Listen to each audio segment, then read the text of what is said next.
तो ये विवाद एक बार फिर से सुर्खियों में आ गया है और त्यागी समाज का इसको लेकर अपनी अलग ही बातें हैं जो कि निकलकर सामने आ रही हैं। बढ़ते ही आगे, उत्तर प्रदेश विधानसभा चुनाव में मिली करारी हार के बाद बीएसपी सुप्रीमो मायावती मुस्लिमों को साधने में जुट गई हैं। मायावती ने पीएफआई पर बैन का विरोध किया है। उन्होंने कार्रवाई को संघ तुष्टीकरण की नीति बताया।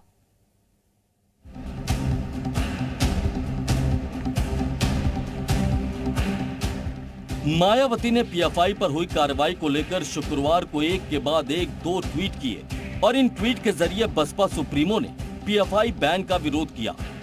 सबसे पहले आपको बताते हैं कि मायावती ने क्या ट्वीट किया।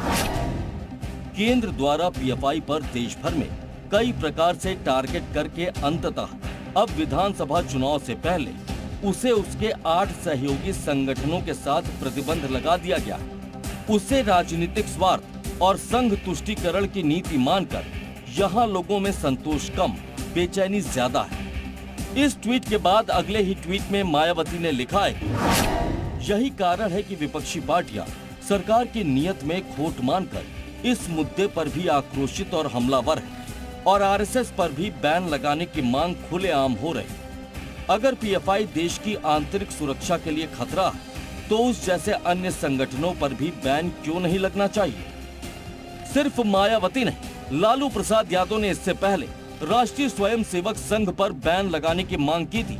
आरजेडी ही नहीं, कांग्रेस की तरफ से भी ये मांग उठी है और इस पूरे मसले पर बसपा सुप्रीमो मायावती का अहम बयान सामने आया है। मायावती के बयान के मायने क्या है, आपको बताते हैं। दरअसल बहुजन समाज पार्टी सुप्रीमो मायावती उत्तर प्रदेश की राजनीति में अपने सबसे बुरे दौर से गुजर रही। सपा से गठबंधन कर उन्होंने लोकसभा में 10 सीटें तो हासिल कर ली, लेकिन हाल के विधानसभा चुनाव में बसपा एक तरह से यूपी से साफ हो चुकी है। पार्टी यूपी विधानसभा चुनाव में सिर्फ एक विधायक के साथ खड़ी। पार्टी के इस हश्र के बाद मायावती ने अपना सोशल इंजीनियरिंग फॉर्मूला छोड़ दिया। यूपी चुनाव परिणाम के बाद खुद मायावती इस बात को स्वीकार कर चुकी है कि मुस्लिम मतदाताओं का रुझान पूरी तरह से समाजवादी पार्टी की ओर रहा है, जिसके कारण बसपा को काफी नुकसान हुआ। अब बसपा वापस दलित मुस्लिम गठजोड़ की सियासत पर लौट रही है। मायावती ने इस पर काम करना शुरू कर दिया। पार्टी संगठन में मुस्लिम नेताओं को तरजीह दी जा रही। यही नहीं, प्रत्याशी चयन में ऐसा देखने को मिल रहा है।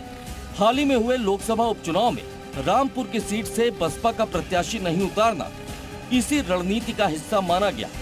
बहरहाल पीएफआई पर बयान देकर मायावती ने मुसलमानों को साधने की कोशिश की है। हालांकि उनकी ये कोशिश कितनी कामयाब होती है, ये तो आने वाला वक्त ही बताएगा। ब्यूरो रिपोर्ट, जी मीडिया। और अब आइए आपको ग्राफिक्स के जरिए कुछ जानकारियां देते हैं कि किसने क्या क्या कहा है। तो 2024 के चुनाव के लिए ध्रुवीकरण की कोशिश अमीक जमाई की तरफ से कहा गया। समाजवादी पार्टी के प्रवक्ता हैं, एक तरफा कार्रवाई नहीं चलेगी, ये प्रमोद तिवारी की तरफ से कहा गया है। कांग्रेस नेता हैं, ऐसे लोगों का फन को चलना जरूरी है। केशव प्रसाद मौर्य की तरफ से ये बयान सामने आया है। डिप्टी सीएम है केशव प्रसाद मौर्य और देश विरोधी गतिविधि बर्दाश्त नहीं की जाएगी। डिप्टी सीएम ब्रजेश पाठक की तरफ से बयान सामने आया।